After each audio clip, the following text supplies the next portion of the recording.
Isang napakagandang umaga sa inyo mga ka-For the Bodies at isang magandang property na naman po ang handog natin sa inyo. So, tara, panoodin po natin to.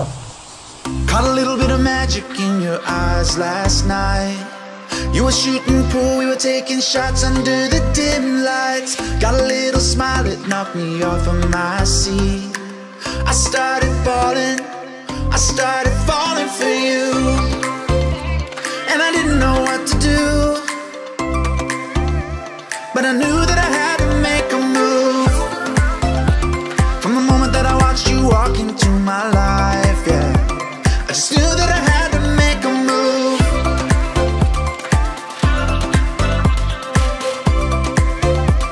And I knew that I had to be with you.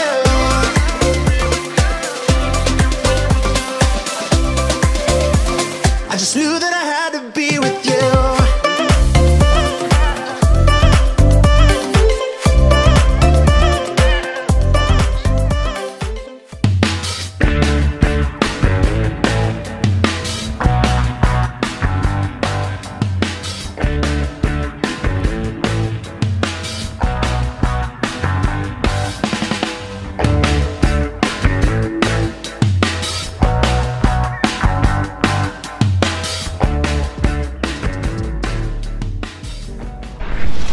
Welcome mga ka-For the Bodies sa ating YouTube channel. At kung bago ka pa lang, i-subscribe nyo po, i-follow nyo po ang channel natin, i-like nyo po itong video na to, then click subscribe and i-hit yung notification bell para lagi kayong updated sa ating lahat ng mga videos. So ito na, panoorin na natin mga ka-For the Bodies. Yes, hello, good morning mga ka-For the Bodies. What a beautiful day. Isang mapagpalang araw po sa lahat ng mga subscriber po natin, mga YouTube followers po. Nandito po tayo ngayon sa bayan ng Santa Elena at meron po tayong property na binibideo po ngayon. Tuhog po siya ng kalsada mga ka-farm lot po, mga For the Body. So maganda, tabing ilog pa po siya. So meron pong ilog po, ano po, imagine ilog yan. Tapos ang maganda ho, tabing kalsada pa. Ayan, kalsada, paakyat po hanggang dun. Ano ho, tuhog po siya, left and right, sakop po ng property. So dito, sakop po, dito sakop din po. So may kapatagan po siyang kasama mga For the Bodies. So ang ganda nito, grabe, may ganito palang farm ngayon na available. Location wise 100% maganda po talaga siya. Isa po sa magagandang property nakita ko location kasi may plot po siya, tapos yung terrain niya pataas, mayroon na pong kalsada. At saka ang layo po nito mula sa bayan is just only 10 minutes away po mula sa bayan po, sa pinaka-town proper po ng Santa Elena. So ayan, kasama po yung kapatagan na yan.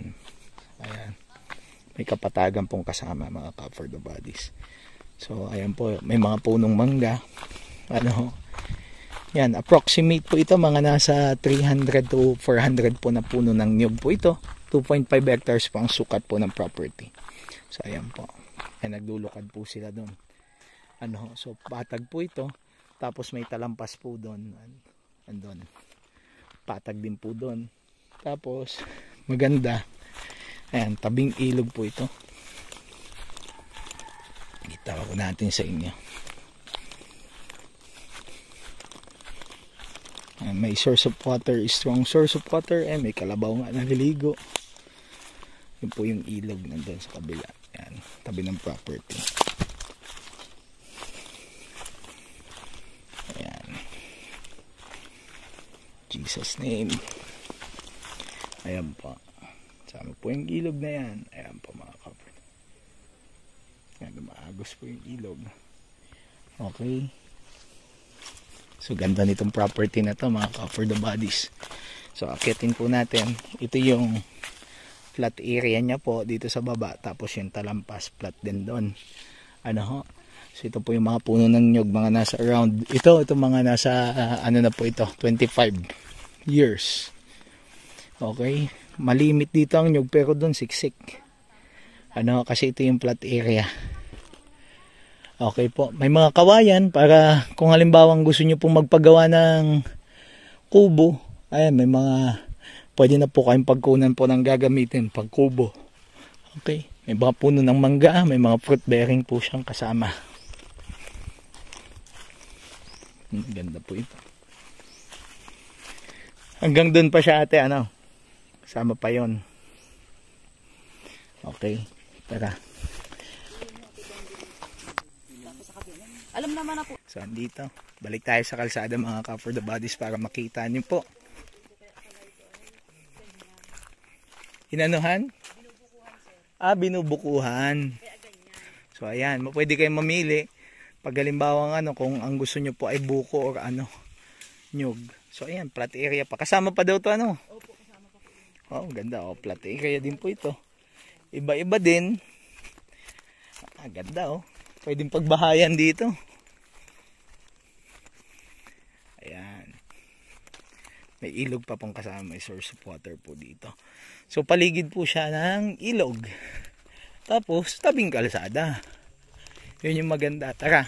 Akyat tayo doon.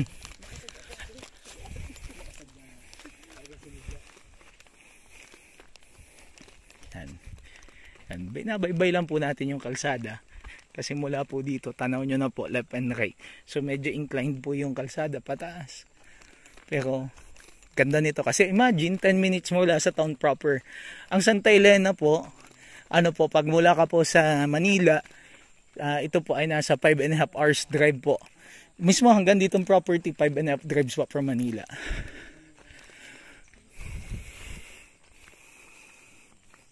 Ayan yung flat area. Kasama po.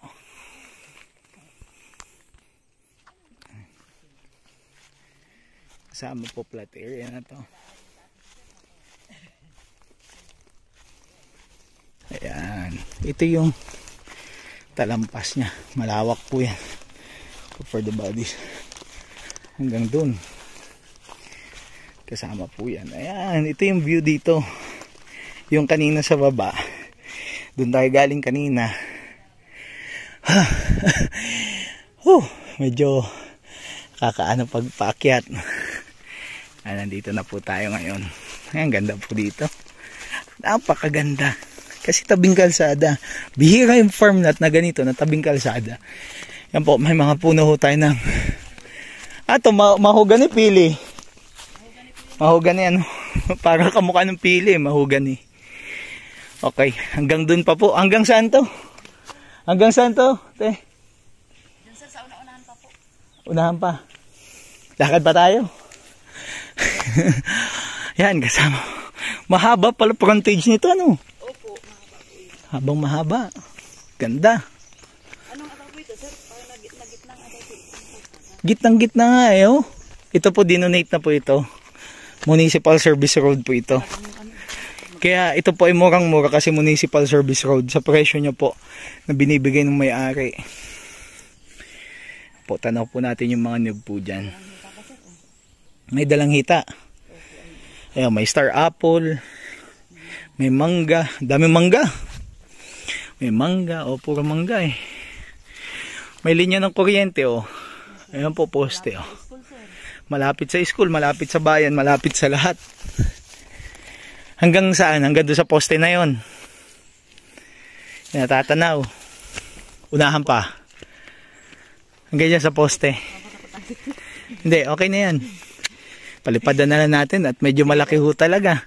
So ayun mga ka for the bodies, napakaganda nitong property na to. So check po natin, aerial shot po natin. Ayan nga po mga ka for the bodies, ito po yung aerial shot natin ng property. Makikita nyo po yung mahabang frontage po natin sa kalsada. Yan po ay Barangay Service Road. At yan po yung dulo ng property, ikutin po natin hanggang doon. Ayan, ito po yung hangganan naman dito sa harapan. Ano po, yan po yung may ilog. Ano ho, may ilog na maliit po yung sa simula ng video natin. Tapos nandyan po sa parteng kanan yung flatland dyan sa baba. Yung may nakapark po na pick up po na sasakyan natin. Yan po yung nandyan po sa upland po. Ano, yung mataas na portion po ng lupa. Ano ho, yung talampas niya. At ayan naman po yung boundary sa likod. So ayan mga ka for the bodies, yung mga areas po natin dito sa property. Tapos po, diyan po yung hangganan niya. Yan naman po, yung portion po, yung sloping niyan, yung pababa po na yan, yan yung portion niya po sa kabila. Ano, i-determine natin yung boundaries po niyan. Ayan po yung boundary po niyan. Yan. Then, dito naman po tayo sa kabila. Yan pong binigay ko po na boundary po, mga ka-farmland po, ay according dun sa itinuro po ng caretaker po natin at ng may-ari. Ano ho? So, ito po yung talampas po na portion. Yan. Ano ho? Ang maganda po dito sa property po na to, napaka-linis na po siya mga ka-for the bodies. May mga, ano po na area. Ano po, flatland area. Tapos, sa may mga interested po ng property, i-request nyo lang po yung map-plan sa akin. Isisend ko po sa inyo through your messenger para at least makita po ninyo. Ano ho? So, ayan yung bungad ng property, yung entrance po natin, mga ka-for the bodies. Kitang-kita po dyan yung left and right na tagos ng ilog. Tapos, yan po yung kalawakan, papasok po dun sa area. Kaya, napakaganda po. Ang travel time lang po natin ito mula sa bayan is nasa 15 minutes lang po, 10 to 15 minutes. Ano ho, na tinakbo ho natin to. Tapos, fully concrete road po siya, papunta po dito sa property. Okay, kaya napakaganda. Yan naman po yung boundary dito sa kabila. Ano ho? So, kitang-kita po dyan.